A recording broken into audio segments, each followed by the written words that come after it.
Bienvenidos a este segundo programa. Se llama Hablemos de Biblia y más. En este caso vamos a un poquito conocer más sobre lo que es el carisma claretiano y también cómo se vive esto en una parroquia. Para esto he querido invitar a un amigo que ya lo conozco desde hace muchos años, el padre Jorge Castillo, misionero claretiano, ¿no? Él es de Lima, Perú, pero en este momento se encuentra en Cochabamba. Entonces, sin más, padre Jorge, bienvenido. Quisiera también si pudieras un poco presentarte para que las personas puedan conocerte un poquito más. Bien, buenas noches para empezar a todos los que nos están viendo.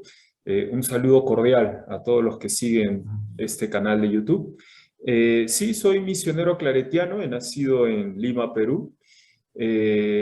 Soy misionero claretiano, entré al seminario a los 17 años, me ordené sacerdote, digamos, a los 26. He tenido distintos destinos como misionero claretiano, ¿no? Desde Taiwán, Paramonga, que es una pequeña ciudad al norte del departamento de Lima, Huancayo, Trujillo, y ahora mismo me encuentro en Cochabamba, Bolivia, ¿no?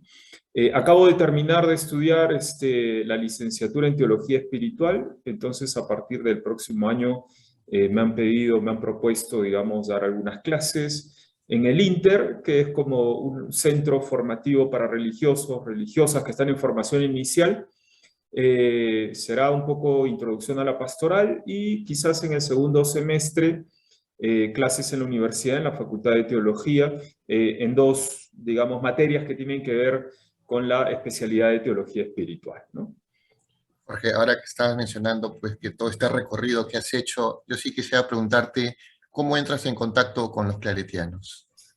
Esa parte de la historia vocacional es la más, no sé cómo llamarla, para mí fue una cosa muy especial, pero desde fuera podría parecer como muy monótona, muy lineal más bien, ¿no? Yo soy de Lima, ya les he comentado, soy del distrito de San Miguel. Para los que conocen el distrito de San Miguel, de la calle Rafael Escarbó.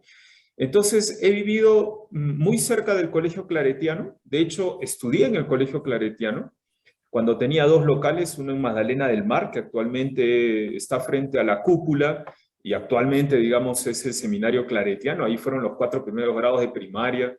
Y como nota significativa, te podría comentar que hice la primera comunión un 24 de octubre, Día del Padre Claré. Nos lo recalcaron y a mí se me quedó grabado, más aún cuando entré en la congregación, ¿no? De misioneros claretianos.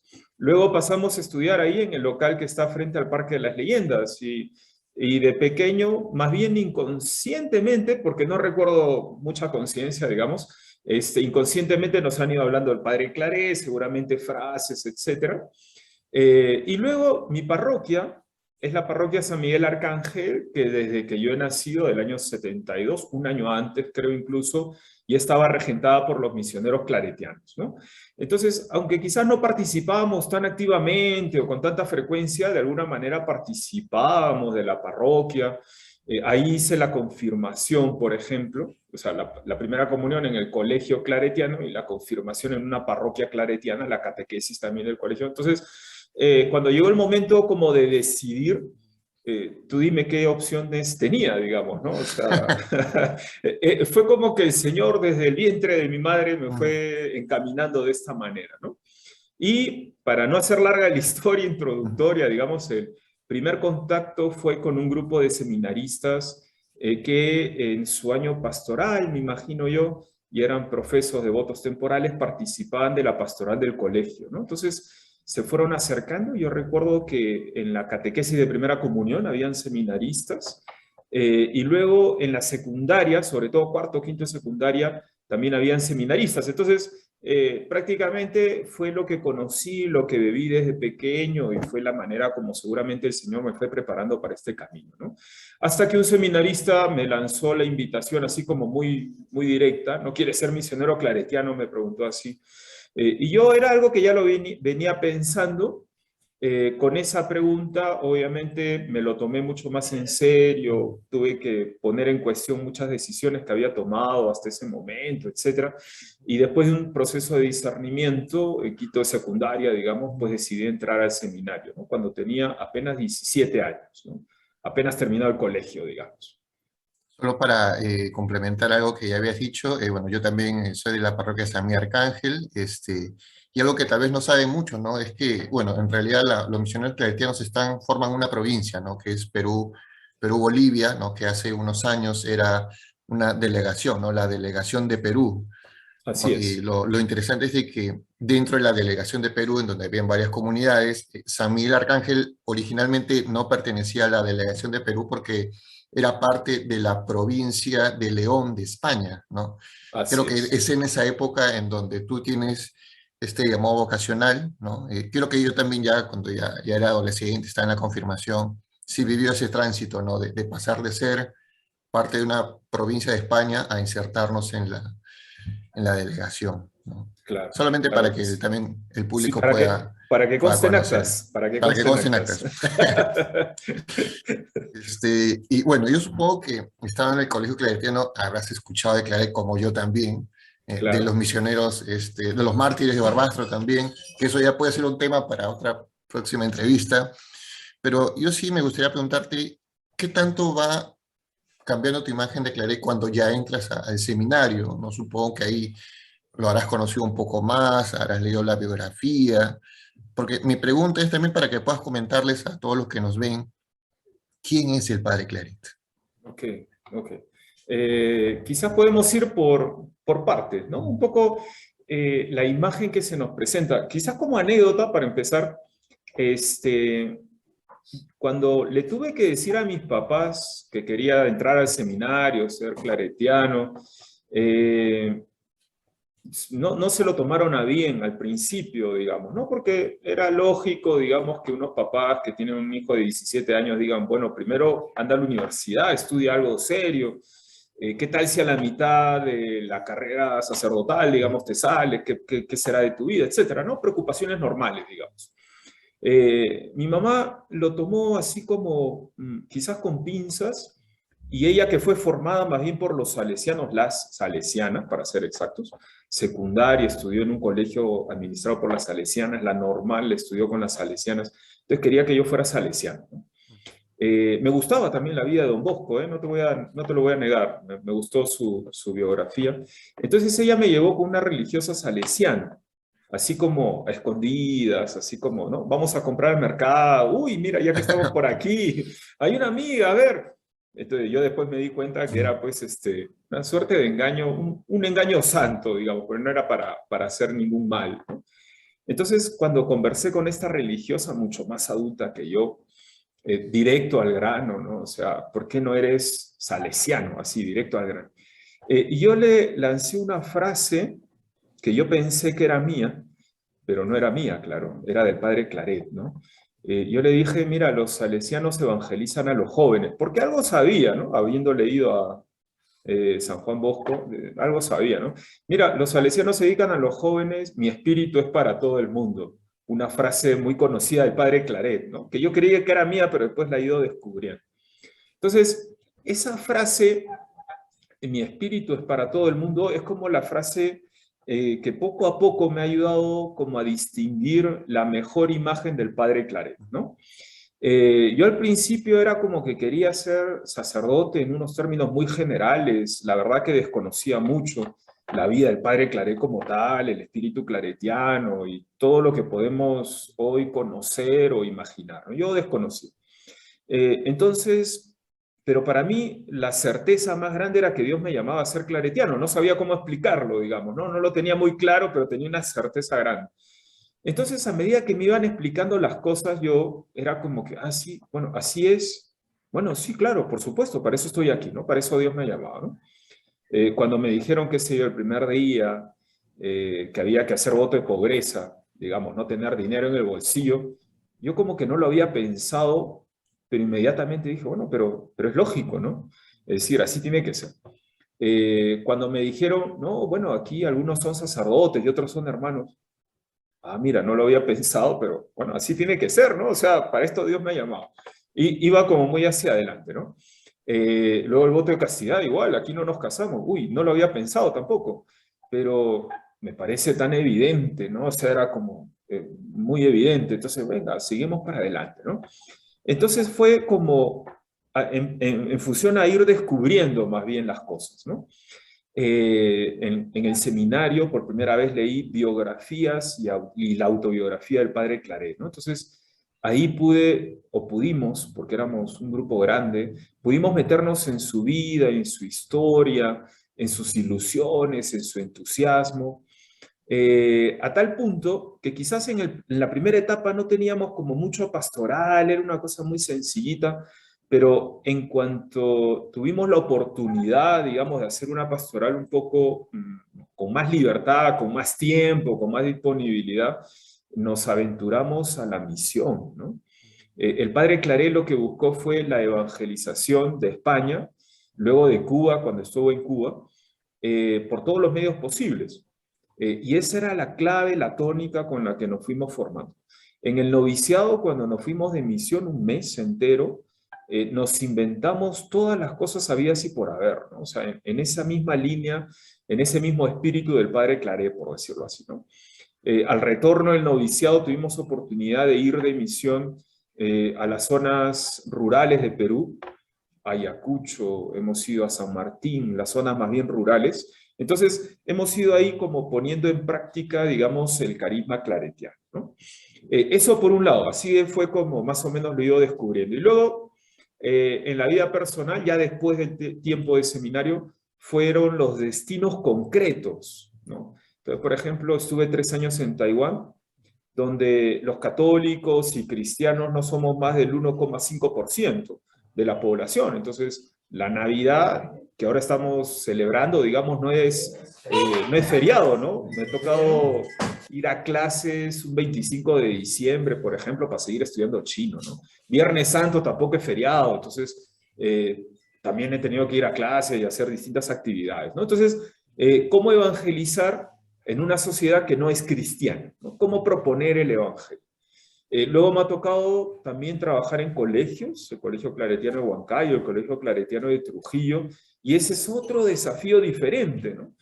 Porque en un colegio hay como estructuras, hay muchos recursos que te pueden facilitar la evangelización, pero a veces la sociedad no facilita las cosas, hay mucho prejuicio contra el colegio católico en general, ¿no?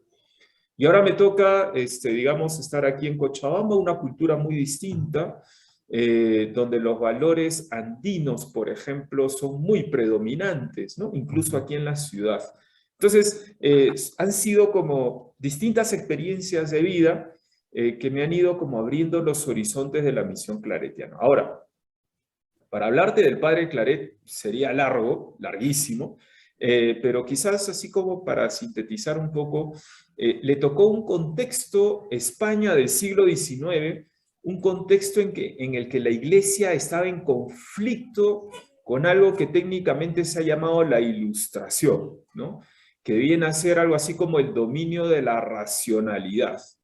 Entonces, hasta ahora piensan algunos que la razón está reñida de la fe, ¿no? Ese pensamiento empezó por allá por el siglo XVII, más o menos, XVIII, por supuesto, y el siglo XIX pues estaba como en su apogeo, ¿no? Entonces llegaban al gobierno español personas totalmente anticlericales y dispuestas a destruir la iglesia, ¿no? Entonces dieron muchas leyes en contra de la evangelización. No me detengo en los detalles, pero básicamente el efecto que ocasionó fue que muchas parroquias quedaron sin párrocos, los sacerdotes religiosos que eran catequistas pues desaparecieron, sobre todo del mundo rural, que era mayoritario en la España del siglo XIX. Entonces, el padre Claret se dio cuenta de este gran vacío y de que muchos sacerdotes o algunos sacerdotes pues no le dedicaban tiempo porque no era remunerable o no era de alguna manera bien visto, qué sé yo. Y el padre Claret se dedicó a esa evangelización, digamos, quizás como de primera evangelización, ir de pueblo en pueblo. Él lo hacía a través de novenas, a través de catequesis, a través de papelitos, hojas sueltas, a través de libros. Esos eran los medios que él disponía. Si él hubiera dispuesto de un medio o de un recurso más, lo hubiera utilizado con toda seguridad, ¿no? Entonces, buscó llegar a todos, niños, jóvenes, adultos, confesó, predicó, esas prédicas quizás de antes, pues de 30 minutos, la más corta, 45 minutos por lo general, ¿no? Quizás era como el único medio hábil de aquella época para poder llegar al corazón de las personas, ¿no? Y así lo vio él. Entonces fue fundando primero un grupo de sacerdotes diocesanos, después fundó una congregación que es la de misioneros claretianos, fundó también congregaciones femeninas con este espíritu, digamos, de evangelización, ¿no? Cuando fue a Cuba, se encontró con otra realidad también que era como muy cercana a la evangelización, que fue la esclavitud. Y aunque en esa época quizás no había nadie que se opusiera abiertamente, él supo, digamos, defender, sí, la dignidad de todos.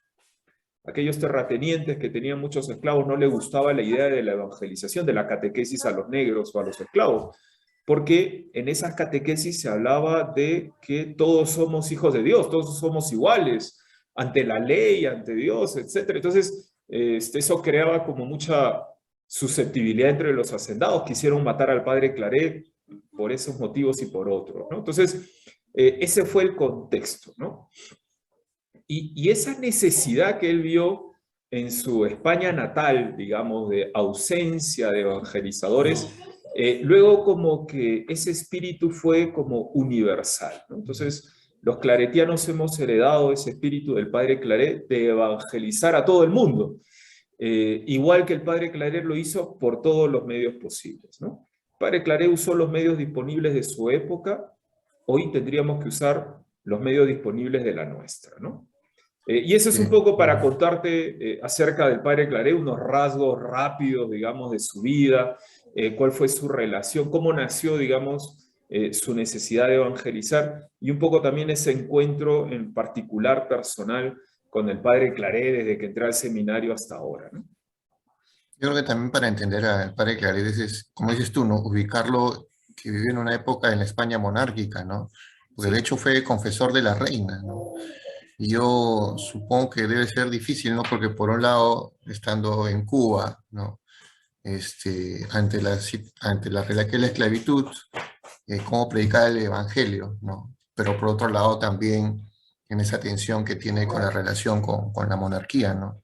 Supongo que también ha sido difícil, ¿no? Ya no estamos en ese contexto, ¿no? Pero no sé qué... Tremendo, tremendo fue. Tremendo por varios motivos, ¿no? Uno, él como sacerdote, digamos, descubre que su vocación es ser misionero, ¿no? Entonces, cuando llega el destino para ser arzobispo de Cuba, 1849, él renuncia, ¿no? O sea, lo primero que hizo al día siguiente de recibir la carta fue ir a ver al nuncio y presentar su carta de renuncia, que está por ahí escrita. Y en la carta de renuncia es cuando él dice, no puedo aceptar una diócesis porque mi espíritu es para todo el mundo, ¿no? Entonces ese es como el motivo principal. Como 3 meses después, muchos le insistieron, un montón de... tuvieron que ser muy perseverantes con el padre Claret para que el padre Claret aceptara, digamos, el arzobispado de Cuba, porque él sentía que se le constreñía el espíritu, ¿no? En Cuba fue también arzobispo misionero, o más bien misionero arzobispo, ¿no? Recorrió su diócesis 3 veces y media por los caminos de aquella época, ¿no? A pie, a caballo, sobre todo, casi se despeña un par de veces, en fin, hay muchas anécdotas de esas, ¿no? Estuvo más tiempo fuera del arzobispado, de la silla episcopal, que en la sede episcopal, digamos. Como Santo Toribio, ¿no? De Mogrovejo. Efectivamente, tal cual, salvando las distancias, qué sé yo, geográficas y físicas, pero Santo Toribio Mogrovejo le tocó la tremenda diócesis de Sudamérica, una sola. Entonces, bueno, no alcanzó a las 3 vueltas y media, digamos, ¿no? Le alcanzó una y un poco más, pero ese mismo deseo de evangelizar absolutamente hasta el último rincón de su diócesis, ¿no? Entonces, cuando le llegó el nombramiento para ser confesor de la reina, él renunció también, él no quería. Bueno, también le hicieron trampita, ¿no? O sea, le dijeron, la reina te llama.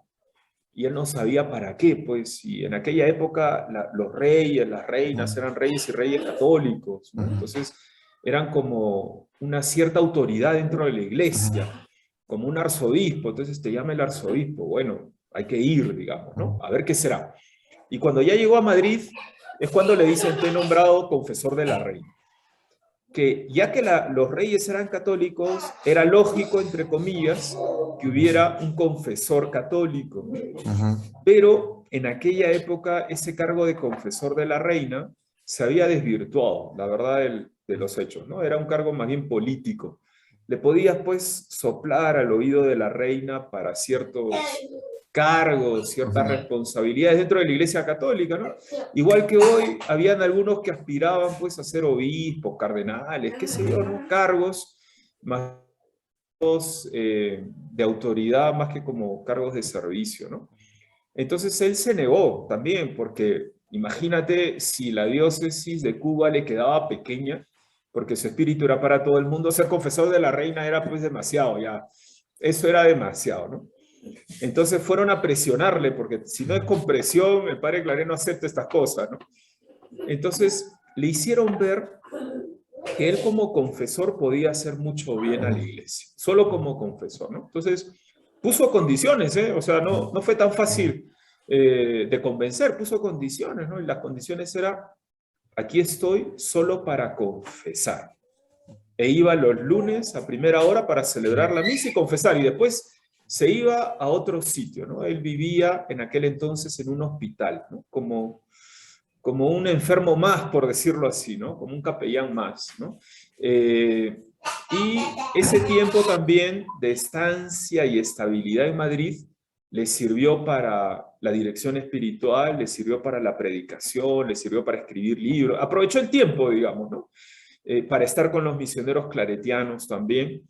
Y cuando la reina hacía viajes, digamos, al interior de España para conocer, para encontrarse con su gente, el padre Claret aprovechaba esos viajes para misionar, ¿no? Mientras la reina se reunía con las autoridades de una ciudad o de un pueblo, el padre Claret iba de iglesia en iglesia predicando, etcétera, ¿no? Para entonces ya era bastante conocido y tenía fama como de santo, ¿no? Entonces, él aprovechó todo, inclusive ese nombramiento tan poco deseado de ser confesor, justamente para anunciar el evangelio, ¿no? Eh, Padre Jorge, una consulta también ahora que hablaste mucho del carisma claretiano. Eh, el carisma claretiano se ha actualizado desde la época de Claret hasta el día de hoy. Lo digo porque a veces los contextos en el cual ha surgido el carisma ha cambiado enormemente, ¿no? No sé, ¿ahí qué me puedes decir? O si sí, igual. A ver, el carisma del griego que tú conoces, charis, que significa como regalo, un don de Dios, es un regalo del Espíritu Santo para el servicio de la iglesia, ¿no? Así lo dice San Pablo, carta a los Corintios, y lo repite el Concilio Vaticano en Lumen Gentium, ¿no? Entonces, en ese sentido, los claretianos reconocemos que el carisma del padre Claret lo hemos heredado nosotros, los misioneros claretianos, ¿no? Ahora, hay que ser bien claros, el carisma no viene así como en estado puro, ¿no? Como que compras un balón de oxígeno y adentro hay O2 y no hay más, ¿no? Nunca viene así en estado puro, siempre viene, digamos, engarzado. Tampoco la palabra envuelto es correcta porque no es como algo exterior, sino que más bien viene como unido, abrazado a un tiempo y un lugar concretos, ¿no? Entonces hay que ser bien precisos, ¿no? Entonces, la forma de vivir el carisma claretiano, por ejemplo, en España, no puede ser ni tiene por qué ser la misma que en América o en África o en Asia, ¿no? Entonces, tiene como una suerte de inculturación necesaria, ¿no? Y a lo largo del tiempo también, es decir, el padre Claret respondió a las necesidades de su época. Hoy, un siglo y medio después, la época es diferente, ¿no? Entonces, el desafío de evangelizar sigue siendo el mismo, pero los desafíos concretos son diferentes, entonces las respuestas tienen que ser también diferentes, ¿no? Entonces, en ese sentido, constantemente los misioneros claretianos buscamos, por utilizar una palabra del Papa Juan XXIII, el ayornamiento, que en castellano contemporáneo podría ser como una suerte de actualización, más que de renovación, ¿eh? No hablamos técnicamente de una renovación, porque la gran renovación eclesial de los últimos tiempos ha sido el Concilio Vaticano II, ¿no? Que obviamente también, no digo que afectó, porque afectar podría sonar como así perjudicó, pero más bien iluminó, digamos, el caminar de los misioneros claretianos, ¿no? Entonces, en ese sentido, hay un espíritu, que es el espíritu del Padre Claret, al cual tendríamos que ser fieles, tenemos que ser fieles los misioneros claretianos, ¿no? Por eso es que la referencia a la autobiografía, incluso con el matiz de su época y de su tiempo, sigue siendo un elemento válido y actual para todos nosotros, como es la palabra de Dios, digamos, para toda la iglesia, ¿no? Que dentro de sus contextos sigue trayéndonos, digamos, la palabra de Dios. Entonces, en ese sentido, digamos, hay una fidelidad al origen que es el Padre Claret. Pero hay otra fidelidad, ¿no? De la cual también nos habla el Concilio Vaticano II, dos fidelidades, ¿no? A los orígenes de la Iglesia, que sigue el seguimiento de Cristo, la tradición, pero también hay una fidelidad a los tiempos presentes, ¿no? Entonces, pasa lo mismo con el carisma claretiano. El carisma claretiano tiene que ser vivido en este siglo XXI. La evangelización tiene que responder a los desafíos del siglo XXI, ¿no? Con los medios, incluso, del siglo XXI.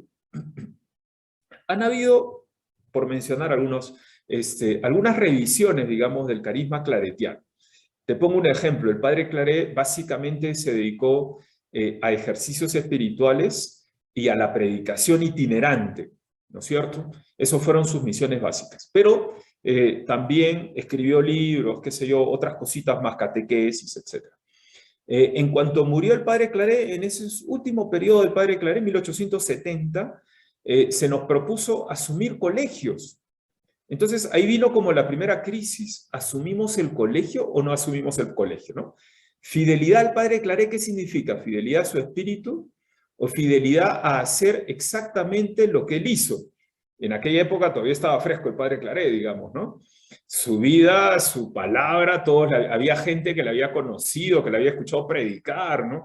Entonces, ¿cuál es la gran fidelidad? Estaba el Padre Chifré, que ya es el tercer superior general, ¿no? Entonces, después de mucho discernir, no fue tan sencillo, pero por suerte tomó poco tiempo, pero tuvo sus dificultades, se aceptó, ¿no? Tener un colegio, que en época del Padre Claret no, aunque se le consultó todavía en vida y él dejó una carta diciendo que sí, una manera de evangelizar es educar, ¿no? Entonces, ahí empezó como de las primeras actualizaciones del carisma, ¿no? Sí, es una hermenéutica, por así decirlo. Tremenda, ¿eh? Tremenda. Hoy nos suena sencillo y elemental, pero en aquella época, tú imagínate una reunión de venerables padres en la cual alguno diga, mira, yo conocí al Padre Claret y el Padre Claret jamás fue profesor del colegio, ¿no? Entonces, es la autoridad, ¿no? La autoridad. La otra crisis, casi contemporánea a la de los colegios, fue las parroquias. Una vez más, el Padre Claret se dedicó básicamente a ejercicios espirituales y misionero itinerante. Cuando los claretianos llegaron a América, llegaron primero a Chile, allá por el año 1870, y el territorio latinoamericano, más o menos hasta la fecha, en aquella época con mayor gravedad, digamos, no tenía tantas parroquias, ¿ya? Y las pocas parroquias que había eran como extensas, extensísimas, en comparación con las españolas, ¿no? Y a diferencia de España, habían muchos menos párrocos, ¿no? Entonces, era todo un desafío que quizás en España no se veía por la cantidad de párrocos que había, porque las parroquias eran pequeñas, hasta ahora son parroquias pequeñas, diócesis pequeñas, es muy fácil pastorear en términos geográficos, digamos, ¿no? Pero aquí no, las diócesis son tremendamente gigantes, hay diócesis que son del tamaño, pues, de la mitad de España, ¿no? Hay parroquias que ocupan un espacio geográfico, más las dificultades geográficas intrínsecas al territorio, entonces son realmente desafiantes y misioneras, ¿no? Entonces, asumir parroquias fue otra hermenéutica, como tú le llamas, otra actualización del carisma claretiano, otro modo como los claretianos entendimos que se podía continuar con la evangelización. Y para Jorge, no, y, y sí, para señor, no continúa, hacerte perdón. larga, y para no hacerte larga, de ahí damos un salto al Concilio Vaticano II, ¿no es cierto? Que significó una renovación De todo, absolutamente de todo. El espíritu, no el espíritu, sino la comprensión original del espíritu. Igual que en toda la iglesia se habían infiltrado tradiciones con minúsculas y en plural, que no coincidían con la tradición, que es con mayúsculas, que es la originaria, digamos, del padre Claret. Se había olvidado mucho el espíritu del padre, no se había olvidado, pero se había complejizado demasiado, ¿no? Entonces, fue otro momento de renovación y actualización. Y esa misión que tú mencionaste al inicio, la misión de León en Perú, de la cual la parroquia San Miguel Arcángel era parte y que tenía su misión en la selva del Perú, es fruto justamente del Concilio Vaticano II, ¿no? Terminó el año 1965 y la renovación fue en la congregación, el primer capítulo fue en 1968, y estas primeras misiones fueron fruto del Concilio Vaticano II a partir de 1970. Aquí llegaron los misioneros de Cataluña, aquí llegaron los misioneros de Euskal Herria, los misioneros de B, todos empezaron a abrir misiones, ¿no? Ahora ya lo hemos reformulado de otra manera, pero fue justamente ese espíritu de renovación, ¿no? Con ya medios actuales, desde una perspectiva más acorde a los signos de los tiempos actuales, ¿no? Creo que era en Juanjuy, ¿no? La misión de San Miguel Arcángel, Sí, si es que no me Juanjuy, equivoco. Zaposoa y Bellavista. Ujú. Eran tres. Me tocó Sí, sí. visitar de seminarista esas tres misiones. Fui de misión por ahí también. Terminé con una infección que no te cuento más. Creo que deberíamos hacer tal vez una entrevista sobre tus anécdotas en misión, ¿ah? Yo creo que eso Uh. daría también para... Hay tremendas anécdotas. A veces cuando nos juntamos con los mayores, sobre todo, que tienen muchas más anécdotas, los más jóvenes, empiezan a salir las anécdotas una tras otra, pues. No, sí, sí, sí, siempre se puede aprender algo. Jorge, yo creo que también para terminar, ¿cómo se vive el carisma claretiano en una parroquia, ¿no? Y más que todo también teniendo en cuenta el contexto navideño, ¿no? Ahora en el que Ajá. estamos viviendo. A ver, yo creo que para ampliar un poquito la pregunta, si me lo permites, el espíritu claretiano no se vive solo en parroquias, ¿no? Qué sé yo estoy aquí en una iglesia que no es parroquia, tiene algunas actividades como tipo parroquiales, pero no todo es parroquial, digamos.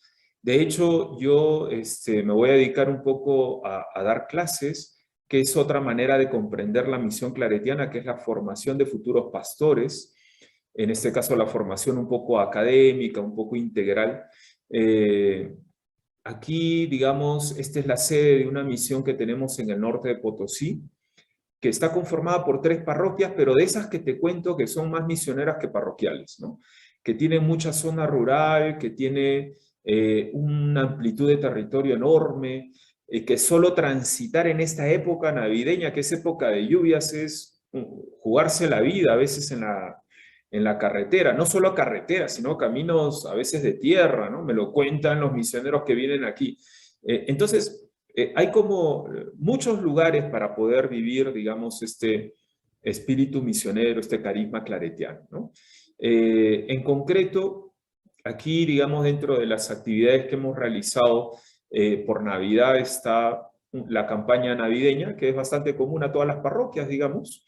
Hemos buscado recolectar ropa, víveres, juguetes, una vez más para esta misión del norte de Potosí, que es la que tenemos como más cercana, una forma de ser solidarios, ¿no? Mi comunidad está unida a una parroquia, yo no vivo en esa parroquia, la mitad de la comunidad vive en esa parroquia, la otra mitad vive conmigo. Hay un grupo de jóvenes, por ejemplo, que van a ir de misión llevando un poco estos donativos, pero también buscando participar de la vida de estas comunidades cristianas, quizás distantes, digamos, de la capital de provincia que puede ser Cochabamba, a veces medio olvidadas, digamos, del Estado, y ya, no creo que de la iglesia, porque ahí están los claretianos tratando de encontrar cercanía con ellos, pero es también otra forma de celebrar esta Navidad, ¿no? Y luego lo que normalmente tenemos, igual en todas las parroquias, serán las celebraciones litúrgicas, ¿no? Y esta es un poco la manera como tratamos de actualizar el carisma, ¿no? De hecho, de los misioneros que estamos aquí somos 4. Estoy yo, que me voy a dedicar básicamente a la enseñanza, que es una manera no parroquial, digamos, de evangelizar. Hay uno que es el padre Peter, un nigeriano, mira de dónde ha venido, para poder trabajar, sí, en la pastoral de aquí. Tiene una pastoral enorme, difícil de describir, desde lectura bíblica, desde movimientos eclesiales. Él apoya el movimiento de renovación carismática, las celebraciones litúrgicas, la catequesis. Aquí también hay catequesis, en fin, todo lo que te puedes imaginar que puede tener el movimiento tipo parroquial que tenemos en esta iglesia, ¿no? Y luego está el padre Enrique, que en realidad es como el administrador de la misión del norte de Potosí. Una vez más, una manera, digamos, de vivir el carisma claretiano sin que tenga esa limitación parroquial, ¿no? Entonces, él es el encargado un poco de la administración de donaciones, de pedir donaciones aquí. Tenemos un gran almacén de víveres y un montón de cosas que es para los del norte de Potosí, ¿no? Porque esta es como la sede para ellos, ¿no? De alguna manera el punto de referencia para estos 3 lugares de misión. Son muchos más, son muchos más. Y luego tenemos aquí al hermano Severo, que ya tiene 83 años, boliviano. Entonces nos echa una mano en todas las cuestiones prácticas de la iglesia, ¿no?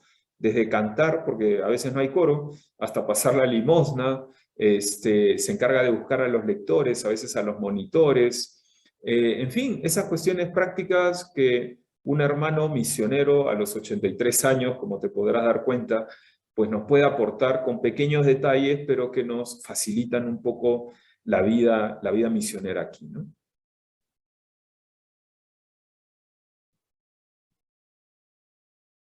Luchito, tu micrófono.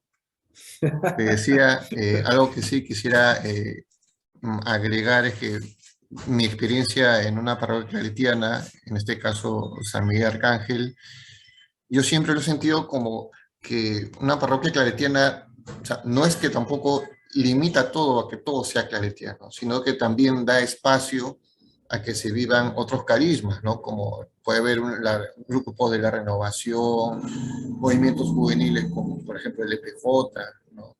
Eso es algo que sí me he percatado de, en cuanto a carisma claretiano. No sé si en otras parroquias se sigue esa misma línea, pero eso es lo que yo siento, ¿no? Que Claro, da pie a que otros carismas puedan participar, porque, claro, la parroquia puede ser conducida por una congregación, pero también es parte de una diócesis, ¿no? Y tiene que estar al servicio de todos, ¿no? Porque claro que sí. no creo que el carisma, o sea, no creo que todos los carismas se reduzcan al carisma claretiano, ¿no? La Claro. iglesia tiene multitud de carismas en ese sentido también. Como cualquier carisma, no es incompatible con otros carismas, ¿no?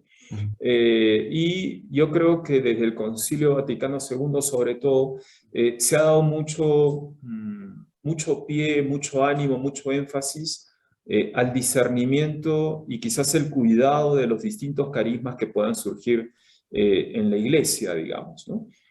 Por poner un ejemplo último, el Papa Francisco acaba de instaurar el ministerio de catequista, ¿no? Con todo un ritual incluso para el inicio de este ministerio al servicio de la iglesia. Entonces, es el cuidado de ese carisma concreto, ¿no?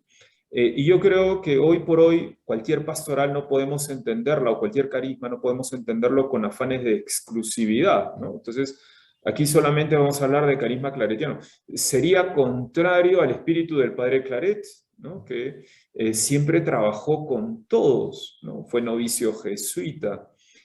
Cuando juntó sacerdotes para la misión, antes de fundar la congregación, había algún dominico, había algún mercedario, fundó distintas congregaciones femeninas, motivó la Archicofradía del Corazón de María, que es un carisma muy propio de aquella época, no me acuerdo cómo se llama exactamente, las conferencias de San Vicente, etcétera, ¿no? Entonces, no podríamos hablar en ningún caso de un carisma que fuera algo así como excluyente, o pretender, por ejemplo, que toda la parroquia sea neocatecumenal, ¿no? Entonces, aquí todos son neocatecúmenos o nada, fuera de aquí. No podría ser así, ¿no? O carismático, ¿no? Aquí o eres carismático o no eres, ¿no? No, tiene que haber el encuentro Obviamente a veces hay desencuentros, ¿no es cierto? Pero bueno, ahí para eso está el diálogo. Al final somos hermanos, somos cristianos, somos hijos de Dios, y por encima de todo, como dice San Pablo, está la caridad, ¿no es cierto? Para poder en una parroquia encontrarnos, encontrar espacios, dialogar, comunicarnos, entender que a veces somos un poco diferentes, porque yo lo hago así, tú lo haces asá, digamos, ¿no? Entonces, yo creo que parte del carisma claretiano es justamente este encuentro rico de carismas dentro de la iglesia, dentro de una comunidad parroquial, dentro de la misión. Qué sé yo, aquí en el norte de Potosí está toda la cosmología andina como de fondo, ¿no? Entonces, ¿cómo dialogamos? No cómo te excluyo, esto es del diablo, esto es de Dios, como a veces pretendemos hacer, ¿no? Como si se pudiera dividir en blanco y negro. Y nos olvidamos que antes de que lleguemos los misioneros, el Espíritu de Dios, el Espíritu Santo, estaba presente en esas culturas. Entonces, es importante descubrir, digamos, al Espíritu Santo todo lo que ha inspirado antes que nosotros lleguemos, reconocerlo como, algunos le llaman pre-evangelización, pero quizás sea como una primera evangelización, donde el Espíritu Santo estuvo antes que nosotros, digamos, ¿no? Entonces, la evangelización se trata de ese diálogo, de combinar fuerzas, ¿no? No más bien de excluirnos. Y de aquí yo soy bueno y tú eres malo. Yo creo que eso no es ni católico, porque católico significa universal. Eso no es ni cristiano, porque Cristo vino para romper las murallas entre paganos y judíos y entre todos. Y tampoco es claretiano porque no corresponde, digamos, con el carisma del padre Claret, que trabajó con todos, ¿no? Gracias, Jorge, por esta entrevista. Yo creo que va a ayudar mucho también a que se conozca mejor el carisma dentro de las comunidades claretianas y también hacia afuera. Quisiera pedirte que también nos des un saludo por Navidad a todas las personas que te escuchas, que te conocen, para poder cerrar este programa. Bien, ya que estamos celebrando la Navidad, a todos desearles eso, unas felices fiestas de Navidad. Y yo creo que siempre es bueno recordar la importancia o el significado, las consecuencias de este Jesús que se encarna, ¿no? De este Jesús que se hace niño, de este Jesús que pasa a formar parte no de la estratosfera espiritual, sino pasa a formar parte de nuestra historia, ¿no? Este Jesús que es el Dios de la historia, no solamente el Dios de la creación, sino el Dios de la historia, ¿no? Se hace cercano. Y el signo, como dice el ángel a los pastores, el signo de la gloria de Dios es un niño envuelto en pañales, ¿no? Nuestra evangelización también pasa por la pobreza de Jesús, la kenosis, para usar un término así bíblico, ¿no? Que es ese abajamiento, ¿no? Ese hacerse como nosotros, ese saber usar nuestro propio idioma, ese mirarnos a los ojos en condiciones de horizontalidad, no solo de verticalidad, sino también en condiciones de horizontalidad para hablarnos del amor de Dios, ¿no? Y ojalá que estas Navidades sean eso, para nosotros también poder mirar a los ojos a nuestros hermanos, ser empáticos, sensibles con las necesidades de los demás y sobre todo ser solidarios con todos. Feliz Navidad para todos. Que pasen un Feliz buen año Navidad nuevo también. también. Feliz Feliz Navidad, Navidad para Luchito. ti, Padre Jorge, para toda tu comunidad. Espero A tu que nos familia, volvamos a encontrar también. a tu Gracias. familia, Luchito, a tus hijos y a tu esposa. Muchas gracias, Padre Cuídate. Jorge. Hasta la próxima. Chao. Chao.